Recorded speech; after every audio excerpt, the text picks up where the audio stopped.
Lady Rosaline Winthrop had been married for less than 24 hours when her husband sent her away.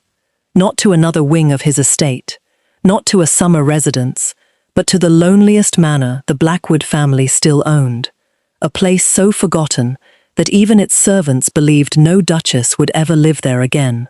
The carriage disappeared before she found the courage to look back. She waited for the Duke to follow. He never did. 3 years later, the abandoned manor had become the warmest home in the county. Its gardens flourished. Its halls echoed with laughter. Its people adored the quiet Duchess, who had rebuilt their lives alongside its crumbling walls. Then one winter morning, the Duke finally returned, not to rescue the fragile bride he believed he had left behind, but to beg for a place in the life she had built without him. He thought he had abandoned a lonely wife. He never imagined she would become the heart of everything he had lost. Welcome to Velvet Duke Romance Library. Like and subscribe so you never miss a story like this one. Now, let's begin. The wedding guests praised the Duke's composure. They praised Lady Rosaline Winthrop's grace. They praised the perfect weather. No one praised the silence between the bride and groom.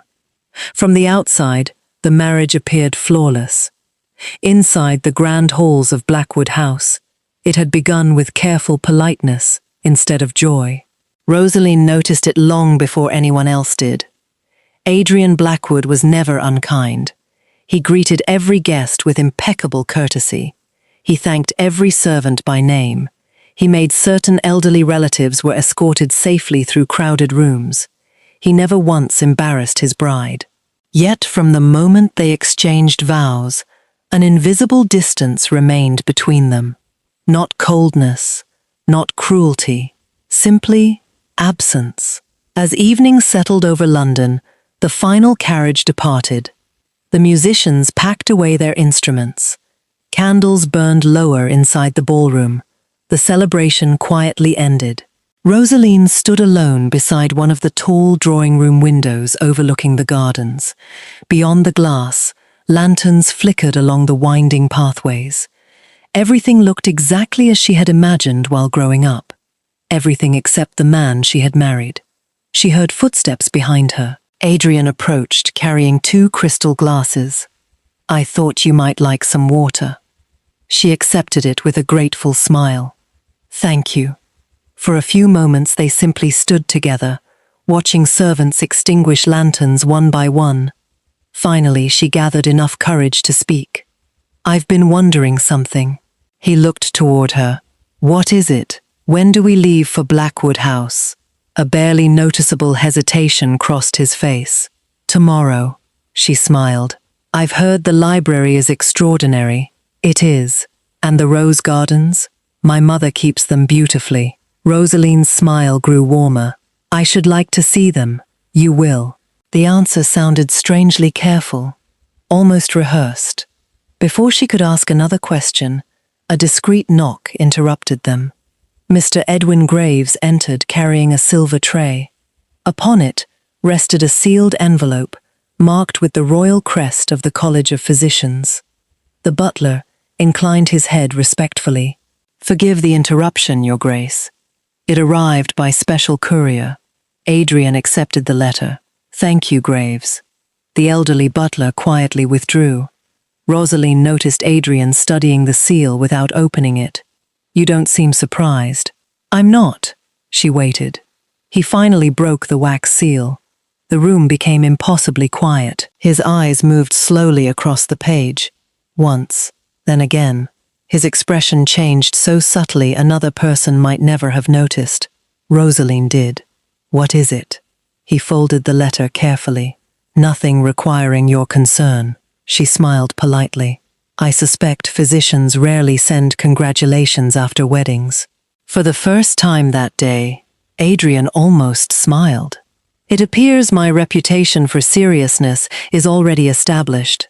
"I don't believe seriousness," she answered gently. "I believe worry." He looked away. Outside, rain began falling softly against the windows. After a long silence, he finally spoke. "The physicians believe London may prove difficult." For whom? You. Rosaline's fingers tightened slightly around the crystal glass. My health. He nodded. They remain concerned about your lungs. She lowered her eyes. The illness had followed her since childhood. Long winters, persistent coughs, months confined indoors. She had learned to live beside uncertainty, but she had hoped marriage might finally place that fear behind her. Instead, it had arrived before their first evening together had ended. I feel well, she said quietly. I know. They believe country air would be safer. She looked back toward him. And what do you believe? The question lingered between them. Finally, he answered. I believe I would rather endure your disappointment than risk your life. She did not fully understand his words. Not yet. The following morning dawned beneath pale grey skies. Rosaline expected servants to prepare for Blackwood House. Instead, the front courtyard bustled around a different carriage altogether. Smaller, older, built for long country roads rather than fashionable London streets. Mrs. Margaret Holloway stood waiting beside it. Rosaline had never met her before.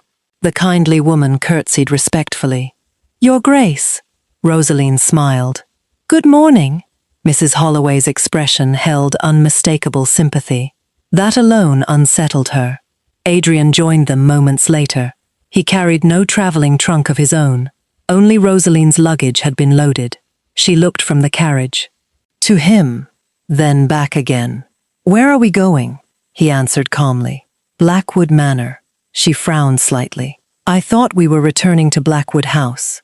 We are not. The words settled heavily between them. He continued before she could respond. The physicians recommended complete rest. The manor is quiet. The air is cleaner. You'll recover more comfortably there. Rosaline searched his face. And you? I'll remain in London. She stared at him. For how long? There are parliamentary duties, estate matters, the season. None of them answered her question. A cold ache spread slowly through her chest. So, she whispered, this is where our marriage begins. He hesitated. It is temporary. How temporary? I cannot say. Neither of them raised their voices. Neither argued. That somehow made it hurt more. Rosaline looked toward the waiting carriage. The servants avoided meeting her eyes. Even the coachman seemed uncomfortable. She drew a slow breath, then quietly climbed inside. No accusation, no tears, no dramatic farewell, only silence. The carriage began moving. Through the rain-speckled window, she watched Adrian grow smaller. She waited, certain he would stop the carriage, certain he would ride after her, certain he would change his mind. He never moved. Hours later, the countryside replaced London's crowded streets. Villages became fields. Fields became forests. The roads narrowed.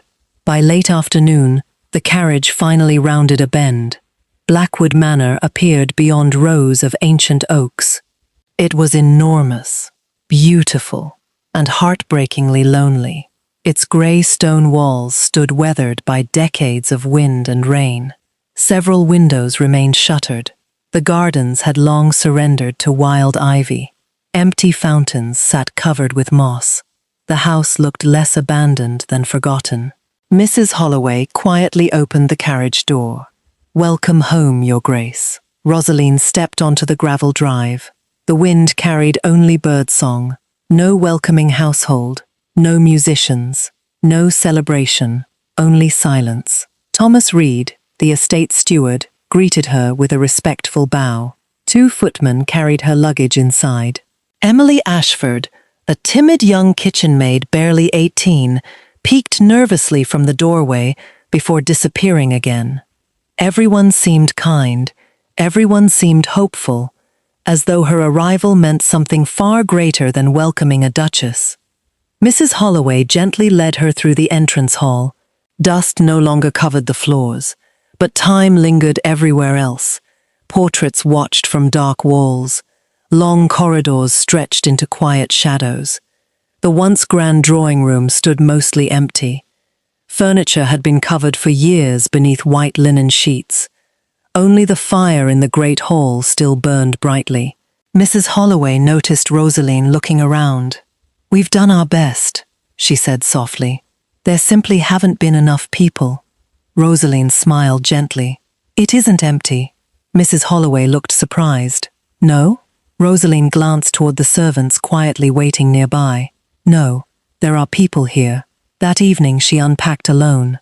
She carefully placed her wedding gown inside an old cedar wardrobe, then removed the sapphire pendant resting against her neck. For several moments she simply held it. She wondered whether Adrian had already returned to work, whether he had eaten supper, whether he had thought about her at all. The questions slowly lost their answers. As darkness settled beyond her bedroom windows, Rosaline crossed to the neglected balcony overlooking the estate. The moon illuminated dozens of abandoned workers' cottages scattered beyond the manor grounds. Some roofs had collapsed, others leaned dangerously. Several gardens had become fields of weeds. She suddenly understood. She wasn't the only person left behind. The loneliness she felt had been living here long before she arrived. Rosaline rested both hands upon the weathered stone balustrade. A cool breeze lifted loose strands of her chestnut hair. She looked across the forgotten estate and whispered so quietly only the night could hear. "If I must live here, then no one else ever will." Far below, the first rays of dawn began touching the abandoned cottages, and for the first time since leaving London, Rosaline no longer saw ruins. She saw work waiting to be done. The first week passed in silence. Not the uncomfortable silence Rosaline had known in London. This silence belonged to birdsong, drifting through broken windows, to distant sheep, grazing beyond forgotten fields, to old floorboards, settling beneath years of neglect. Every morning, Mrs. Margaret Holloway insisted Rosaline remain indoors. The physician's instructions were quite clear. "You are to rest." Rosaline smiled obediently. "I shall." Mrs. Holloway eventually learned that Rosaline possessed a curious definition of rest. By the second morning, she had reorganized the manor's neglected library. By the third, she had convinced Emily Ashford that every bedroom should have fresh flowers, even if they had to gather wild blossoms from the hedgerows. By the fifth, she had somehow persuaded Thomas Reed to unlock rooms that had remained closed for nearly 15 years. Thomas watched her with polite disbelief. "Your Grace, I'm afraid some of these chambers haven't been used since the old Duke passed." Rosaline brushed a thin layer of dust from an elegant mahogany table. "Then, perhaps they're waiting for someone to open them again." Thomas almost smiled. "It isn't quite that simple." "Why not?" "The roof leaks. The fireplaces no longer draw properly. Several windows need replacing. The west staircase isn't entirely safe." Rosaline looked thoughtfully around the room. "So, we begin with one room." Thomas frowned. "One? If we wait until everything can be repaired, nothing ever will." The steward stood quietly for several moments. Finally he nodded. "I believe I can manage one room." Rosaline smiled. "I suspected you could." Within a fortnight, one forgotten sitting room overlooked the western gardens once again. Emily polished every window until sunlight flooded the chamber. Mrs. Holloway discovered forgotten lace curtains stored safely inside old cedar trunks. Thomas repaired the cracked fireplace himself. Rosaline arranged fresh white roses upon the mantelpiece. The room felt alive. It wasn't grand, it wasn't fashionable, but for the first time in many years, someone laughed inside it. Word quietly spread throughout the nearby village. The lonely manor had opened one of its doors. A week later, an elderly widow arrived carrying a basket of homemade bread. "I thought," she hesitated nervously, "perhaps the household might like some." Rosaline welcomed her inside. Mrs. Holloway brewed tea. Emily hurried to fetch extra cups. The widow stayed for nearly 2 hours. Before leaving, she quietly admitted, I don't believe I've spoken to anyone this long since my husband passed. Rosaline gently squeezed her hand. You needn't wait so long before your next visit. The woman smiled through grateful tears. She returned 3 days later, then brought her neighbor, then another. Without anyone planning it, Blackwood Manor slowly became a place where lonely people stopped feeling alone. Dr. Julian Pembroke visited every fortnight. Each appointment puzzled him more than the last. He carefully folded away his stethoscope. I confess, I don't understand it. Rosaline smiled. That sounds rather alarming. It ought to be. He looked toward Mrs. Holloway. Her breathing has improved. Mrs. Holloway beamed. I've been saying exactly that. The doctor shook his head. No, you misunderstand. I expected improvement. I did not expect this. He turned back toward Rosaline. You're sleeping? Much better. You're coughing? Only occasionally. Your appetite? Mrs. Holloway answered, before Rosaline could. She eats enough for 3 gardeners. Everyone laughed. Even the physician. Finally, he closed his notebook. I believe the country has done what medicine never managed. Rosaline looked toward the open window. Fresh spring air drifted gently into the room.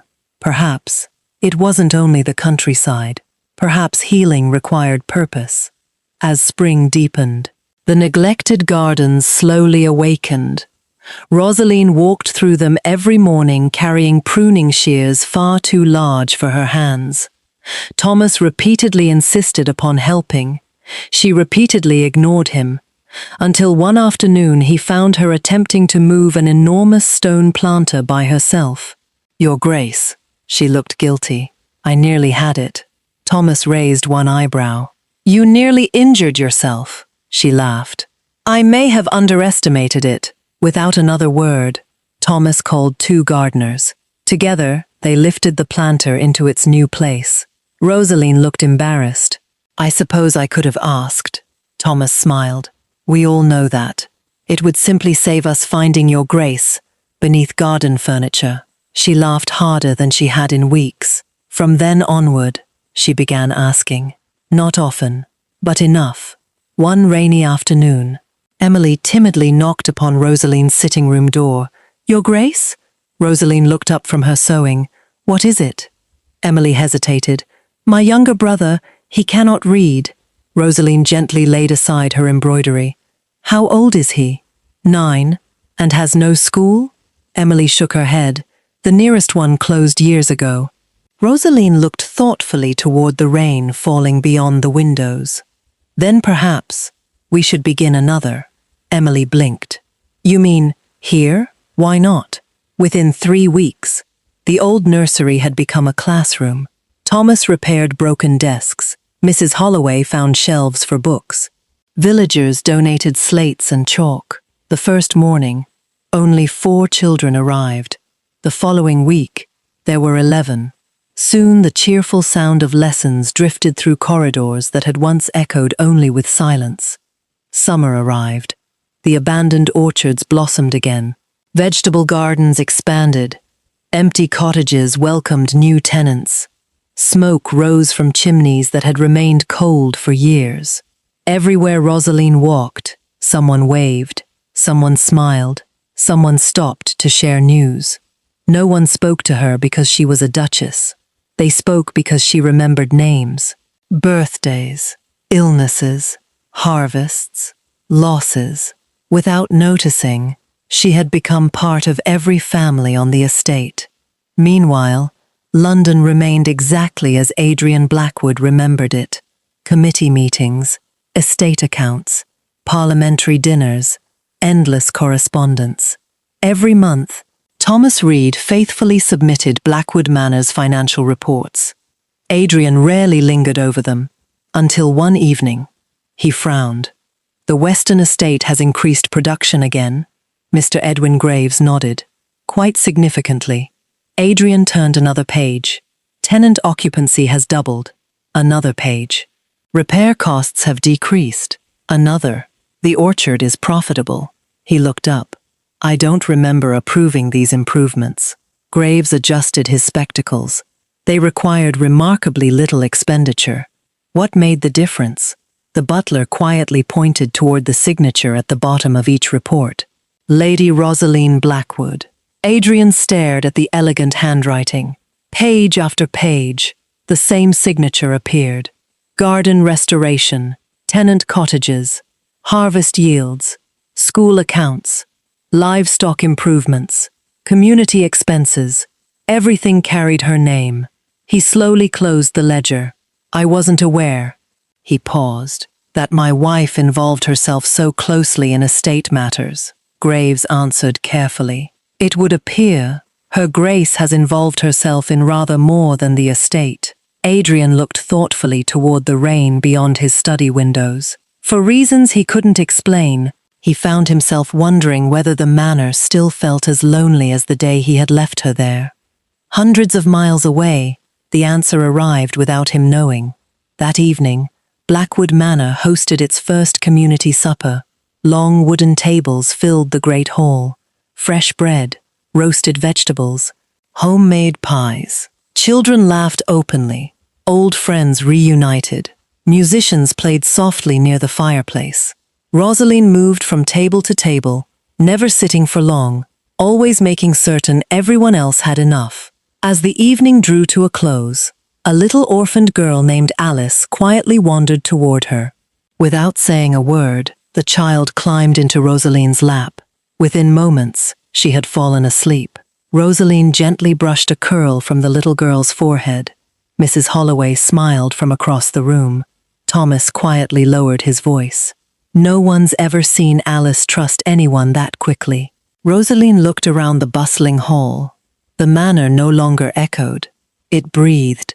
She held the sleeping child a little closer, and somewhere deep inside, she realized something extraordinary.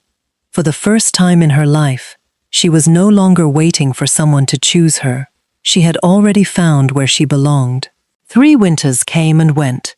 The abandoned gardens bloomed again every spring. Children who had once arrived shy and barefoot now ran laughing through the orchard paths, arguing over whose apple tree would bear the sweetest fruit. The manor no longer resembled the forgotten estate Rosaline had first stepped into.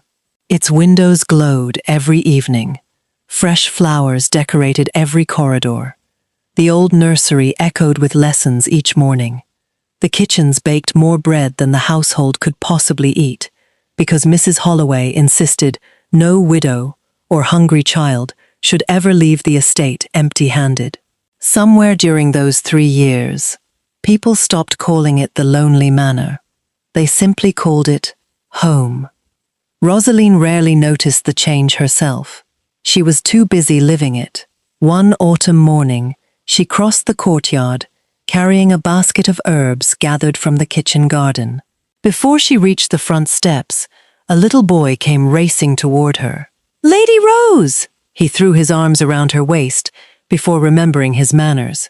"Oh!" He quickly stepped back. "I forgot to bow." Rosaline laughed softly. "I much preferred the hug." The boy grinned. Behind him, his mother approached, slightly embarrassed. "I do apologize, Your Grace." "There is nothing to apologize for." Rosaline crouched beside the child. "Has your reading improved?" He proudly pulled a folded page from his pocket. "I can read every word now." She accepted the paper. Slowly, patiently, he read every line aloud without stumbling once. When he finished, Rosaline applauded. "So, I believe someone deserves another storybook." The little boy beamed. As he hurried away, Thomas Reed approached, carrying estate ledgers beneath one arm. "You've spoiled another one," Rosaline smiled. "I certainly hope so." Thomas shook his head with quiet amusement. "They all believe you can solve every problem. I can't. No." He looked across the bustling courtyard. "But somehow they believe you can." Rosaline followed his gaze. Gardeners laughed while repairing a stone fountain. Emily supervised 3 young maids arranging fresh flowers beneath the entrance portico. Mrs. Holloway stood beside the kitchen door, distributing baskets of bread to villagers. Life had become wonderfully ordinary. She loved it more than she had ever imagined possible. That evening, Rosaline climbed the narrow staircase leading to the west tower. Very few people visited the little room beneath its sloping roof. It had become hers. Beside the window stood an old cedar chest. She unlocked it carefully. Inside, neatly tied with faded blue ribbons, lay dozens of letters, each addressed in the same careful handwriting. His Grace, Duke Adrian Blackwood. She untied the newest bundle, then quietly added another letter. Not one had ever been posted. She never intended them to be. The letters were simply conversations she could never bring herself to speak aloud. She unfolded the newest page. Her eyes moved slowly across the familiar words. Today, the orchard harvested nearly twice what Thomas expected. Emily has become the finest cook Mrs. Holloway has ever trained. Little Alice insists she shall become a physician one day because Dr. Pembroke says girls may become anything if they work hard enough. I hope London has been kind to you. The final sentence remained unfinished. As always, she smiled faintly, folded the letter, retied the ribbon, placed it gently into the cedar chest, then quietly closed the lid. For the first time, she realized something unexpected. She no longer waited for replies. Hundreds of miles away, London continued exactly as it always had. Parliament assembled. Debates filled the chamber. Invitations arrived daily. Balls, dinners, charitable galas. The Duke of Blackwood attended nearly all of them. He fulfilled every duty expected of him. Yet those who knew Adrian longest noticed subtle changes. He left social gatherings earlier than before. He lingered beside windows during conversations. He often stared at correspondence long after finishing it. Dowager Duchess Eleanor Blackwood noticed everything. One rainy evening she entered her son's study carrying a silver tea service. Adrian stood, looking out across rain-soaked London rooftops. You missed Lady Worthington's musicale. I had work. You've missed 3 dinners this month. I had more work. She poured tea without commenting. Finally, she asked quietly, have you been happy? The question lingered. Adrian looked almost surprised by it. I've been occupied. I didn't ask that. Silence stretched between them. Finally, no. Eleanor gently stirred her tea. When was the last time you laughed? He searched his memory. Nothing came. She smiled sadly. I thought as much. She rose to leave. At the doorway she paused. Do you know the oddest thing about regret? He looked toward her. It almost always arrives after we've convinced ourselves we made the sensible decision. Then she quietly left. Adrian remained standing alone beside the window long after the tea had gone cold. Meanwhile, Lady Octavia Ashcombe had become one of London's brightest stars. Elegant, accomplished, admired by nearly everyone. Society whispered constantly that she and the Duke would surely marry one day. No one mentioned Rosaline anymore. It had become strangely convenient to forget the Duchess still existed. During one charitable exhibition, Octavia joined Adrian beside a display of landscape paintings. You've become impossible to persuade. He looked toward her. I'm afraid I don't understand. Half of London has attempted to invite you somewhere this season, and half of London believes persistence solves everything. She laughed softly. It often does. After a moment, she added, I've always wondered. He waited. Whether solitude eventually becomes comfortable. Adrian considered the question. I wouldn't know. I think you would. She smiled gently. You've lived alone for quite some time. He said nothing. Octavia mistook his silence for agreement. Winter arrived earlier than expected. A violent storm swept across Blackwood lands for nearly 4 days. Snow buried roads. Riverbanks overflowed. Ancient trees crashed across country lanes. On the 5th morning, Thomas Reed's urgent report reached London. The principal stone bridge connecting the Western Estate had partially collapsed. Several surrounding villages could no longer transport supplies safely. Adrian immediately summoned his estate officers. We'll send engineers. They're already on their way. The bridge cannot wait until spring. Mr. Graves quietly unfolded another letter. There is one additional matter. The damage extends farther than first reported. Adrian frowned. I shall inspect it myself. Mr. Graves looked surprised. It has been quite some time, Your Grace. I know. Outside the study windows, snow continued falling. Back at Blackwood Manor, Rosaline stood beside the old cedar chest one final time. She lifted the lid. Her fingers rested gently upon the blue ribbons. For several moments, she simply looked. Then she quietly whispered, I think this is enough. She carefully placed the final letter atop the others, closed the lid, turned the key, and tucked it into the small pocket sewn inside her coral pink dress. Not because she had stopped loving Adrian, but because she had finally stopped expecting him. Outside, the sound of carriage wheels echoed faintly beyond the distant entrance gates. Thomas Reed looked up from the courtyard. A groom hurried toward the manor. Your Grace, the Duke's carriage has crossed Blackwood Bridge. Rosaline froze. 3 years, not a single visit, not a single unexpected arrival. Now, without warning, Adrian Blackwood was finally coming home. Snow still clung to the hedgerows when Duke Adrian Blackwood's carriage finally turned through the wrought iron gates of Blackwood Manor. For 3 years, he had imagined this journey. Sometimes he imagined Rosaline waiting exactly where he had left her. Sometimes he imagined an estate surrendered to neglect. Sometimes he imagined silence. Nothing prepared him for the truth. The road leading toward the manor no longer felt forgotten. Young oak trees lined the entrance. Fresh stone walls bordered both sides of the lane. Winter flowers bloomed wherever sunlight touched the earth. Smoke drifted lazily from cottage chimneys. Children laughed somewhere beyond the orchard. The estate felt alive. Adrian slowly lowered the carriage window. Several farmers working in nearby fields lifted their hands in greeting. Not to him. Beyond the carriage, a woman wearing a soft coral pink Regency dress walked beside an elderly shepherd. The old man held a tiny newborn lamb wrapped inside a wool blanket. Rosaline carefully adjusted the blanket around the little animal before smiling warmly. The shepherd laughed. She laughed with him.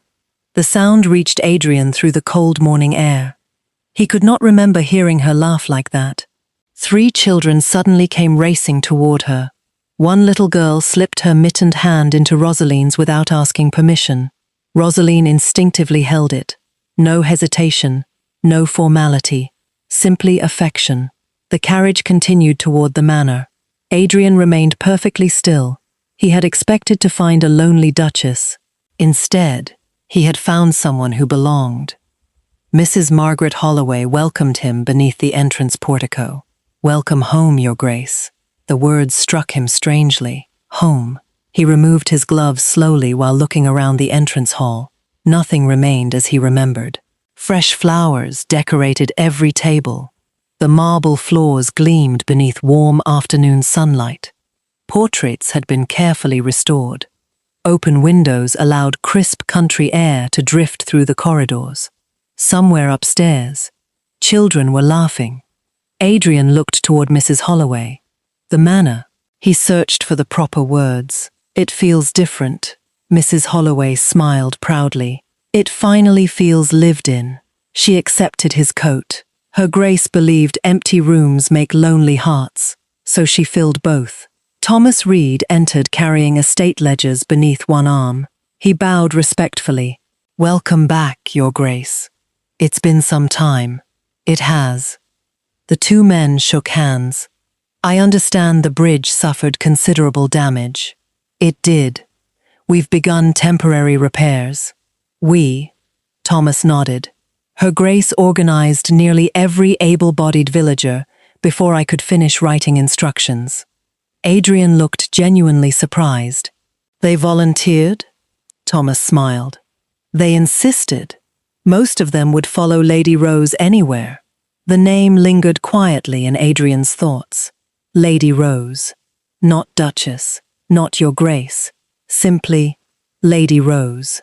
Rosaline entered from the west corridor, carrying 2 freshly baked loaves wrapped in linen. She stopped when she saw him. For one long moment, neither spoke.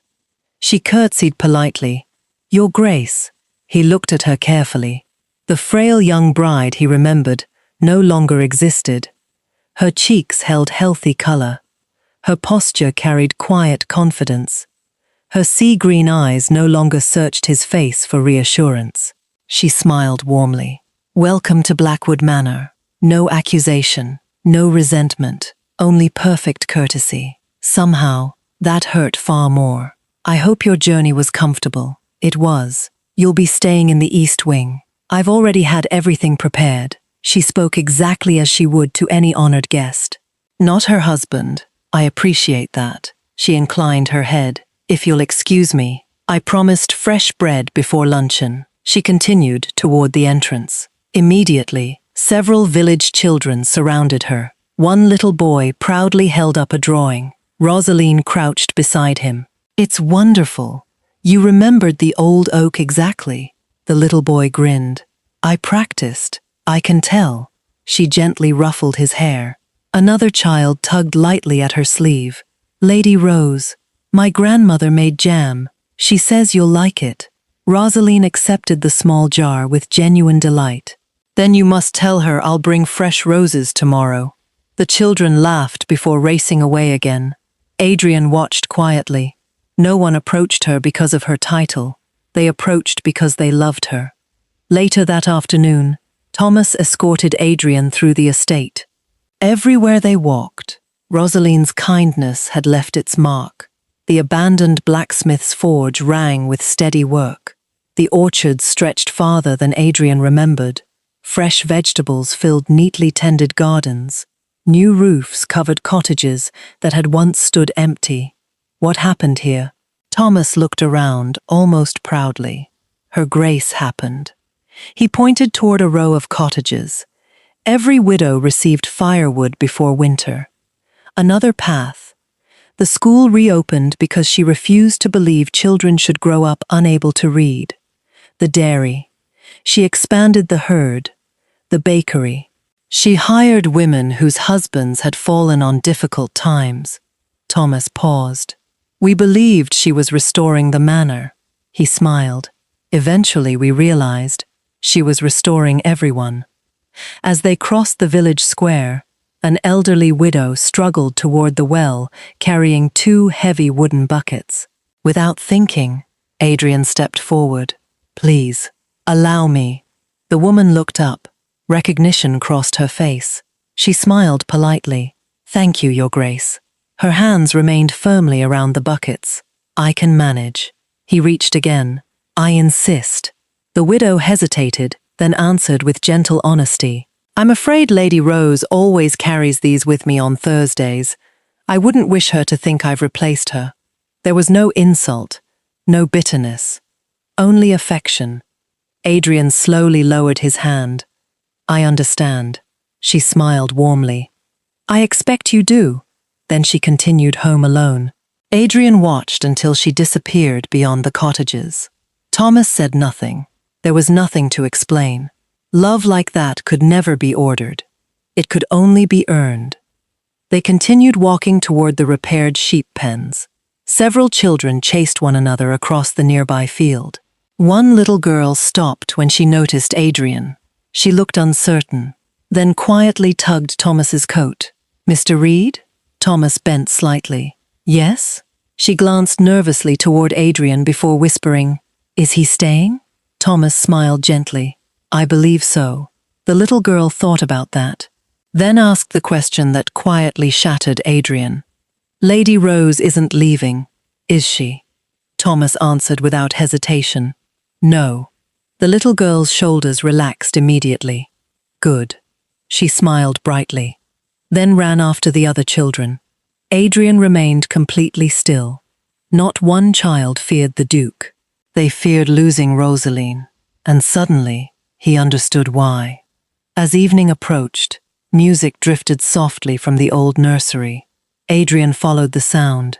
He stopped at the doorway. Rows of children sat reading beside a cheerful fire. Books filled shelves that had once stood empty. Colorful paintings covered the walls. Rosaline knelt beside a young girl, patiently helping her pronounce difficult words. Dr. Julian Pembroke quietly joined Adrian. "I remember when this room stood abandoned." Adrian nodded. "It was meant to become our nursery. It still has." The physician smiled. "Only differently." Children laughed as Rosaline applauded another successful lesson. Julian watched her fondly.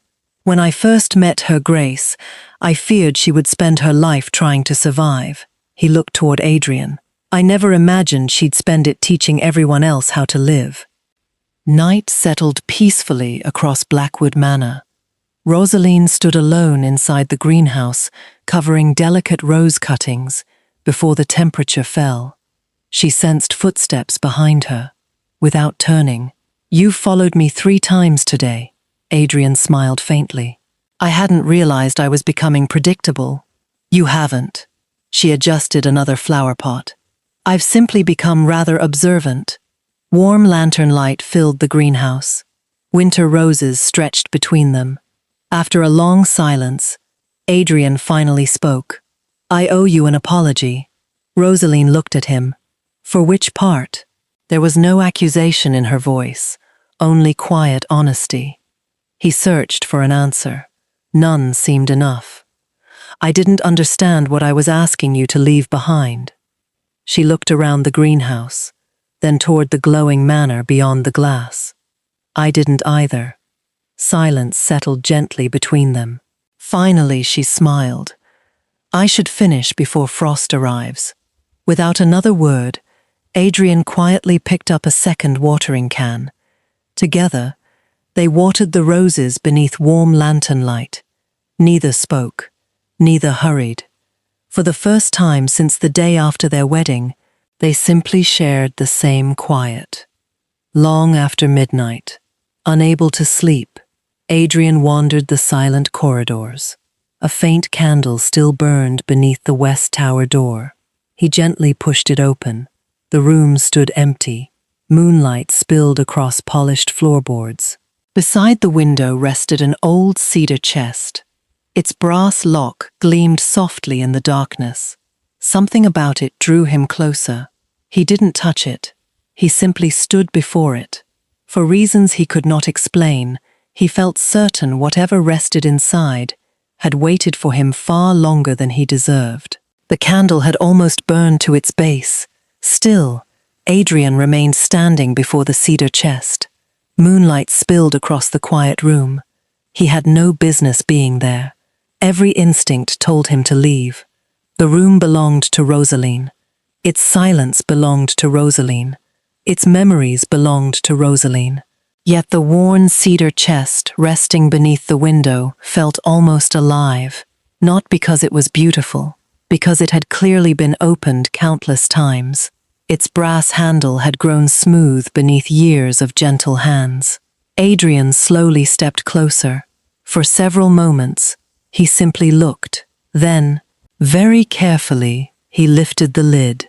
Inside lay dozens of neatly folded letters, every one tied with faded blue ribbon, every one addressed in the same elegant handwriting. His Grace, Duke Adrian Blackwood. His breath caught.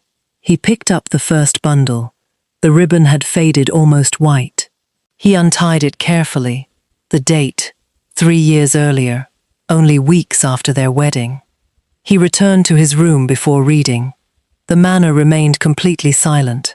Outside, snow drifted softly beyond the windows. He unfolded the first letter. "My dear Adrian, today Mrs. Holloway finally convinced me to stop apologizing every time someone helped me. She says people like feeling useful. I think perhaps she's right. I hope London isn't working you too terribly hard. I wonder whether you've remembered to eat supper tonight. Rosaline." He closed his eyes. Not a single accusation, not one. He reached for another. "Thomas repaired the west staircase today. Emily burnt another pie. Mrs. Holloway insists she'll become a marvelous cook one day. I laughed so hard I frightened the gardener. I wish you could have heard it." Another. The first roses have finally bloomed again. I thought you might like to know. Another. Little Alice read an entire chapter without stopping. She looked so proud. Another. The roof still leaks above the greenhouse. One day perhaps we'll repair it. I haven't quite decided how. Hour after hour, he kept reading. Not one letter begged him to return. Not one demanded explanation. She had simply shared her life with someone who had never been there to live it beside her. As dawn approached, he quietly folded the final letter, then whispered into the empty room, "I'm so sorry." Morning arrived beneath pale sunlight. Rosaline stepped into the gardens carrying her usual basket. She expected to find gardeners. Instead, she found Adrian already repairing one of the broken stone walls beside the orchard. His coat rested nearby. His sleeves had been rolled above his forearms. Mud covered his boots. Thomas Reed watched with obvious amusement. "You've laid that stone backwards." Adrian looked down. "So I have." Thomas lifted it free. Again. Adrian smiled. "I suspected you'd say that." Rosaline stood quietly beneath the orchard gate. Neither man noticed her. Eventually Thomas glanced up. "Good morning, Your Grace." Adrian turned. Rosaline smiled politely. "I didn't realize dukes repaired walls." "I didn't either," he admitted honestly. Thomas chuckled. "He's improving." "Barely." The following days settled into an unexpected rhythm. No announcements, no grand apologies, no dramatic speeches. Only work. Adrian helped rebuild fences damaged by winter. He repaired carts, loaded hay beside stable boys, delivered timber to widows whose cottages still required repairs. At first, the villagers thanked him politely, nothing more. Their respect remained reserved, exactly as their affection had once remained reserved for Rosaline. One afternoon, old Mr. Fletcher struggled to repair a broken sheep enclosure. Adrian quietly walked over. "May I?" The old shepherd looked surprised. "You know anything about sheep?" "No, I suspected not." The old man handed him the hammer anyway. "You'll learn." The first nail bent, the second missed entirely. The third finally held. Mr. Fletcher nodded. "Better." Adrian laughed. "I shall treasure such generous praise." The old shepherd almost smiled. By sunset, they had rebuilt the entire enclosure together. As Adrian prepared to leave, Mr. Fletcher quietly spoke. "Lady Rose trusted you enough to marry you." He looked toward the finished fence. "I suppose I can learn." It wasn't forgiveness, but it was the first step. Elsewhere, Mrs. Holloway found Adrian carrying sacks of flour into the kitchens. "Your Grace," he looked over his shoulder. "I've been informed I'm doing this incorrectly." "You are." She folded her arms. "Flour belongs on your shoulder, not your hip." He obediently adjusted the sack. She nodded approvingly. "Better." Emily burst into laughter. "So that's how Mrs. Holloway trained all of us." Mrs. Holloway smiled proudly. "Exactly." The kitchen gradually filled with laughter. For perhaps the first time, Adrian laughed with them, not as their duke, simply as another member of the household. Several mornings later, Emily hurried through the gardens searching for Rosaline. She found her trimming lavender. "Your Grace, Mrs. Holloway says you ought to come." "Has something happened?" Emily smiled. "I think someone wishes to surprise you." Rosaline followed her toward the old greenhouse. She stopped the moment she stepped inside. The leaking roof had disappeared. Every shattered pane had been replaced. Fresh cedar beams supported the ceiling. The stone floor had been carefully repaired. New planting benches stretched beneath spotless windows. Winter roses flourished beneath warm sunlight. Adrian climbed down from a ladder carrying his toolbox. He looked almost uncertain. "It isn't perfect." Rosaline slowly walked through the greenhouse. Her fingertips brushed polished cedar, fresh glass, blooming roses. Finally she looked at him. "You remembered." He smiled sadly. "No, I remembered nothing." She looked confused. He reached inside his coat, carefully unfolding one familiar letter tied with faded blue ribbon. I finally read them. Silence filled the greenhouse. I shouldn't have opened the cedar chest. I had no right. His voice grew quieter, but after the first letter, I couldn't stop. Rosaline gently looked away. You found all of them. I did. He swallowed. You never once blamed me. I wanted to, she answered softly. But blame wouldn't have built anything. He looked around the greenhouse. This room, you mentioned it once. She smiled faintly.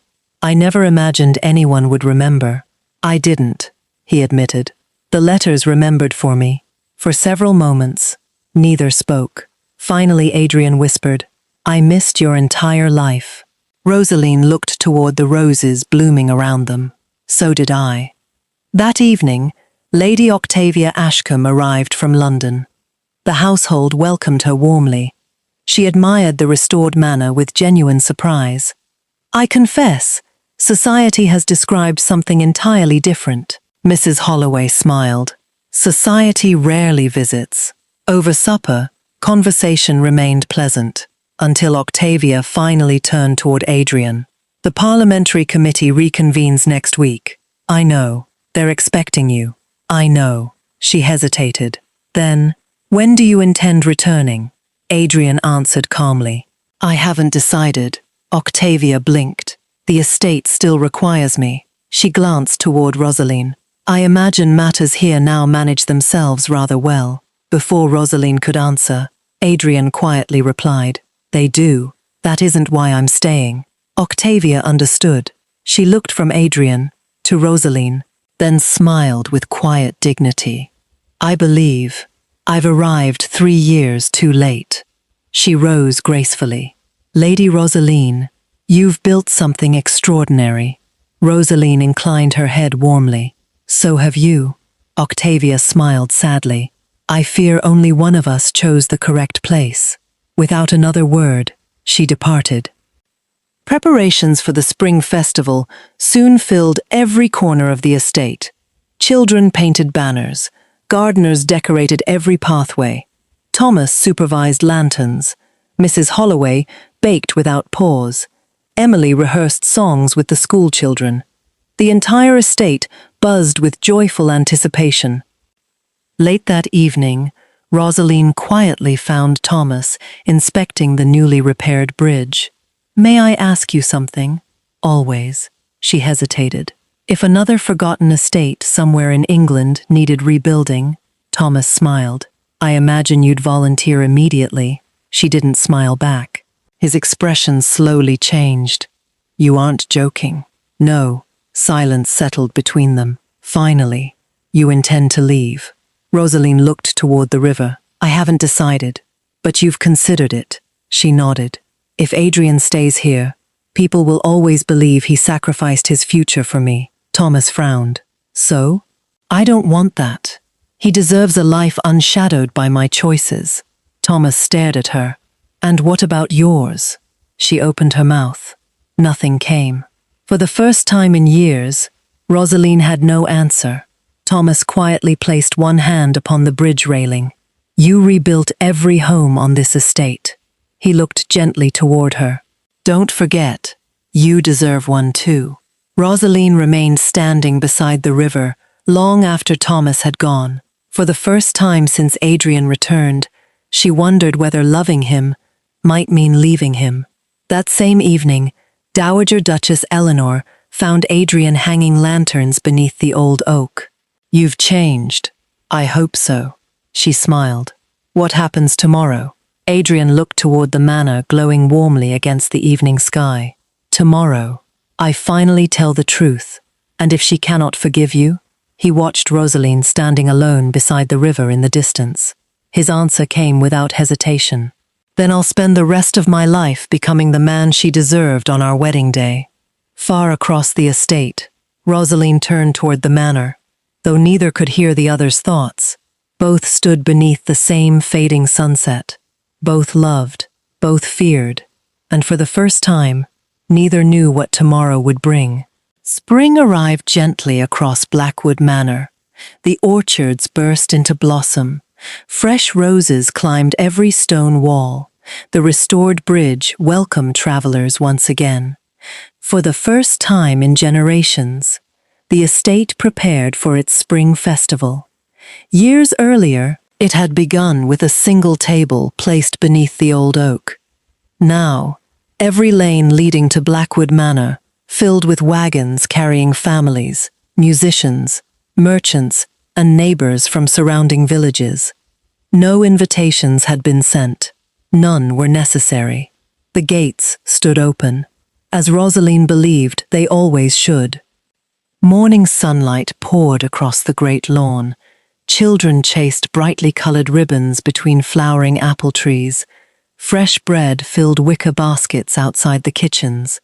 Musicians tuned violins beneath the old oak. Thomas Reed inspected lanterns, despite the fact they would not be lit until evening. Mrs. Margaret Holloway loudly informed everyone they were arranging flowers incorrectly. Emily Ashford laughed while secretly rearranging them exactly as Mrs. Holloway preferred. Life moved everywhere, ordinary, joyful, whole. Rosaline walked slowly through the celebration. Every few steps someone stopped her. A young mother proudly introduced her newborn son. An elderly couple insisted she taste the season's first strawberries. Children pulled her toward newly planted flower beds. No one saw a duchess. They saw Lady Rose, and that was enough. Across the grounds, Adrian stood beside the restored bridge. Several neighboring landowners congratulated him on the remarkable estate. One elderly gentleman smiled.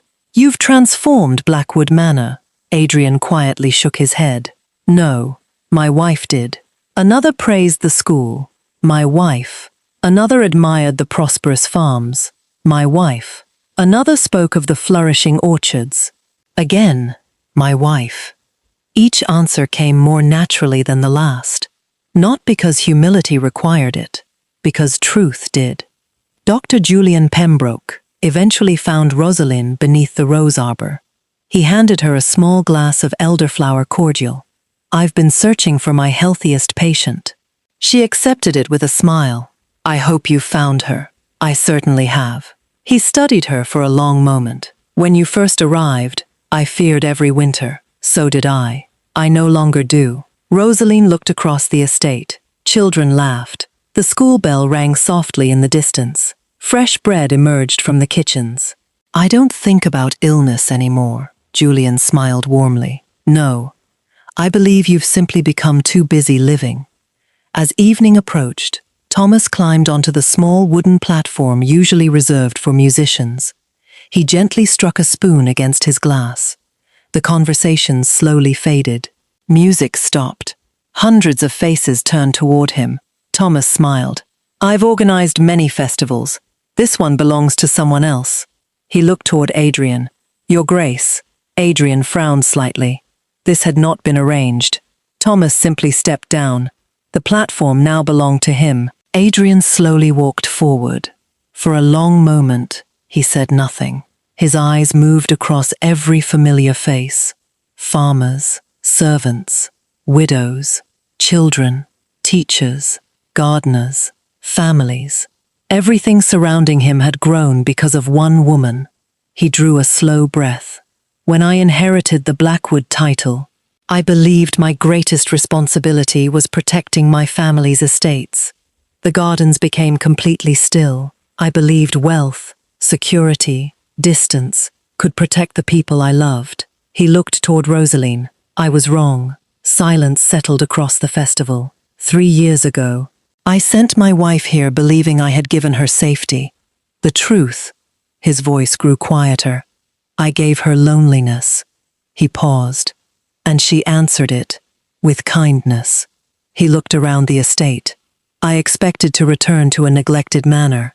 Instead, I found children laughing. I found widows no longer forgotten. I found neighbors caring for one another. I found an estate where every person mattered. His eyes returned to Rosaline. I discovered none of it happened because of me. It happened because one remarkable woman refused to let anyone else feel abandoned. Rosaline lowered her eyes. Fresh tears quietly gathered. Adrian stepped down from the platform. The crowd naturally moved aside. He stopped before her. "I owe you an apology, not because it is expected, because it is long overdue. I failed you. I cannot return the years I took from us. I cannot ask you to forget them." He smiled sadly. "But if you allow me, I will spend the rest of my life proving that leaving you was the greatest mistake I have ever made." He drew a careful breath, then spoke the words he should have spoken on the morning after their wedding. "Rosaline, come home with me." A long silence followed. Rosaline looked around slowly. The gardens, the cottages, the school, the manor, every life that had become part of hers. Then she looked back at Adrian. A gentle smile touched her lips. "I already am." A quiet murmur spread through the crowd. Adrian followed her gaze. For the first time, he truly understood. This place had healed her. He smiled. "Then, I won't ask you to leave." Another silence settled, different this time, hopeful. He turned slowly toward Thomas. "Mr. Reed." Thomas stepped forward. "Your Grace, I have one final instruction." Everyone watched. "Tomorrow morning, send riders to London." Thomas nodded. "Yes, Your Grace." "I want every Blackwood family portrait removed from Blackwood House." The crowd fell silent. "Every family journal, every heirloom, every painting, every piece of furniture belonging to generations before me." Thomas blinked. "All of them?" Adrian smiled. "Every one." He looked toward the manor. "My ancestors lived in Blackwood House." He turned toward Rosaline. "My family belongs here." He looked across the estate.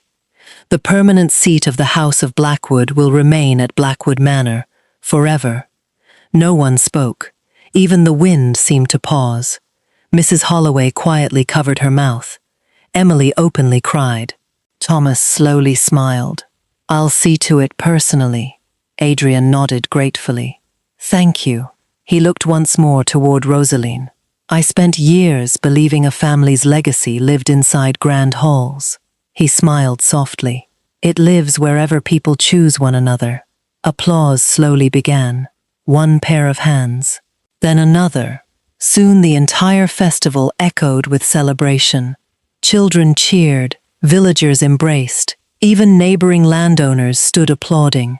Not for a duke, but for a man who had finally understood what truly mattered. Rosaline walked toward him. She stopped only an arm's length away.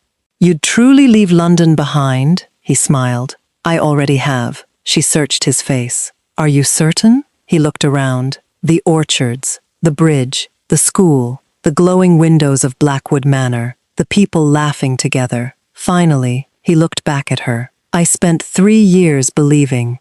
I had sent you away." His voice became almost a whisper. "It was never you who left." A quiet smile touched his lips. "I was the one who never came home." Rosaline's eyes filled completely. Without another word, she reached for his hand, not because he was a duke, not because he had apologized, but because he had finally become the man she had quietly hoped still existed beneath duty and fear. She placed her hand in his. He gently closed his fingers around hers. This time, neither was asking the other to become someone different. They were simply choosing to walk the same road, together. As twilight settled over Blackwood Manor, hundreds of lanterns illuminated the gardens. Music rose once again beneath flowering apple trees. Children danced across the lawns. Mrs. Holloway finally surrendered and joined them. Thomas laughed harder than anyone had ever heard. Emily twirled happily with the schoolchildren. And beneath the old oak, the Duke and Duchess of Blackwood walked slowly toward the manor. Not toward London, not toward Parliament, not toward power, but toward the home that had once been the loneliest place in England, and had become the happiest place either of them had ever known. 1 year later, no traveler passed through Blackwood County without hearing the same story. Some called it remarkable, others called it impossible. Most simply smiled and said, "If you're looking for the warmest home in England, you'll find it at Blackwood Manor." The title no longer belonged to the building. It belonged to the feeling people carried away after leaving it. Every morning began the same way. Long before the household awakened, Rosaline wandered through the gardens with a basket over one arm, gathering fresh roses while dew still clung to their petals. She paused beside every flower bed, every fruit tree, every climbing vine she had planted years before. The manor no longer looked forgotten. Stone walls once stained by neglect now glowed beneath climbing roses. The abandoned fountain sparkled once again at the center of the courtyard. The orchard stretched farther than anyone could remember. Children's laughter drifted across the fields before breakfast had even been served. Life had quietly settled into every corner, not because someone had restored the manor, because someone had chosen to remain. Inside the kitchens, Mrs. Margaret Holloway continued pretending she had retired. No one believed her, least of all herself. She still supervised every loaf of bread, still corrected young cooks who measured flour too generously, still insisted every guest should leave carrying something warm to eat. Emily Ashford now stood confidently beside her. The timid kitchen maid who had once whispered every sentence had become the estate's head housekeeper. She laughed more loudly than anyone else in the manor. Mrs. Holloway claimed it was entirely inappropriate, then laughed even harder. The little school beside the orchard had grown so quickly that Thomas Reed finally surrendered and built 2 additional classrooms. He often claimed Rosaline had single-handedly increased the county's population. Rosaline insisted she had done nothing of the sort. Thomas reminded her that every family mysteriously preferred living wherever Lady Rose happened to be. Neither ever admitted the other might be right. Dr. Julian Pembroke visited only twice that entire year, not because Rosaline required treatment, simply because he enjoyed drinking tea beneath the rose arbor while listening to children argue over impossible questions. On his final visit of the summer, he quietly handed Rosaline her medical journal. "I believe," he smiled warmly, "I've officially run out of reasons to worry." She looked at him curiously. "That's rather wonderful news." "It is." He closed the journal. "Lady Rosaline, you are no longer my patient. You haven't been for quite some time." She looked across the gardens where Adrian was helping several boys repair a wooden fence. "I think," she said softly, "I finally began living before I realized I had finished healing." Adrian heard those words later that afternoon, not because she repeated them, because Dr. Pembroke quietly shared them before departing. The Duke stood alone for a long while after the physician's carriage disappeared. His eyes wandered slowly across the estate. 3 years. He had once believed those years represented everything he had lost. Now, he understood something different. Those years had not been stolen. They had become the foundation upon which every joyful day now rested. Without them, neither he nor Rosaline would have become the people standing here today. As evening settled over Blackwood Manor, a young footman hurried across the terrace, carrying a polished silver tray. "Your Grace," he bowed respectfully. "A messenger has arrived from Buckingham House." Adrian accepted the elegant envelope. The royal seal remained unmistakable. Rosaline smiled knowingly. "I suspect London has remembered you again." "It appears so." He carefully opened the invitation. The Crown requested his presence for a new parliamentary advisory appointment, one of the highest honors any duke could receive. The footman waited patiently. "So?" Rosaline asked gently. "What will you do?" Adrian looked once toward the manor. Children chased one another beneath flowering apple trees. Mrs. Holloway stood on the front steps pretending not to wave at everyone passing by. Thomas argued cheerfully with gardeners over where another greenhouse ought to be built. Emily carried fresh bread toward waiting villagers. The estate breathed, just as it always had since Rosaline arrived. He quietly folded the invitation, then handed it back to the footman. "Please thank His Majesty for the extraordinary honor." The young man nodded. "And your answer, Your Grace?" Adrian smiled. My answer is that Blackwood Manor already requires everything I have. The footman blinked, then smiled. I rather hoped you might say that. He bowed once more before departing. Rosaline looked at Adrian with amused disbelief. You've just refused the crown. I did. You realize people will speak about this for years. They already speak about us. She laughed. I suppose they do. The sun slowly disappeared beyond the western hills. Golden light washed across the rose gardens, where everything had quietly begun. Rosaline slipped her hand into Adrian's. Neither spoke. Words no longer seemed necessary. They walked the familiar paths until they reached the old stone bench overlooking the manor. The same view Rosaline had stared at countless evenings during her first lonely months. Only now, nothing felt lonely. Adrian looked toward the glowing windows. I've often wondered, what would have happened if I had never sent you here? Rosaline considered the question carefully, then smiled. I think we would have lived in the grandest house in London, but never found a home. He nodded slowly. I believe you're right. She leaned gently against his shoulder. The strange thing about love, she whispered, is that it rarely grows where everything is perfect. It grows where people choose not to leave. Adrian turned toward her. I'll never leave again. I know. There was no hesitation in her answer, because trust no longer rested upon promises. It rested upon every ordinary morning they had shared, every bridge repaired together, every meal served together, every child taught, every garden planted, every quiet evening walked side by side. As darkness settled across Blackwood Manor, lanterns glowed warmly beneath climbing roses. Music drifted softly from the great hall. Laughter floated through open windows. The manor that had once been the loneliest place in England had become something far greater. Not because a duke had owned it, not because a duchess had restored it, but because two wounded hearts had finally discovered that a home is never built from stone. It is built by the people who choose every single day to stay. Thank you for watching until the final page.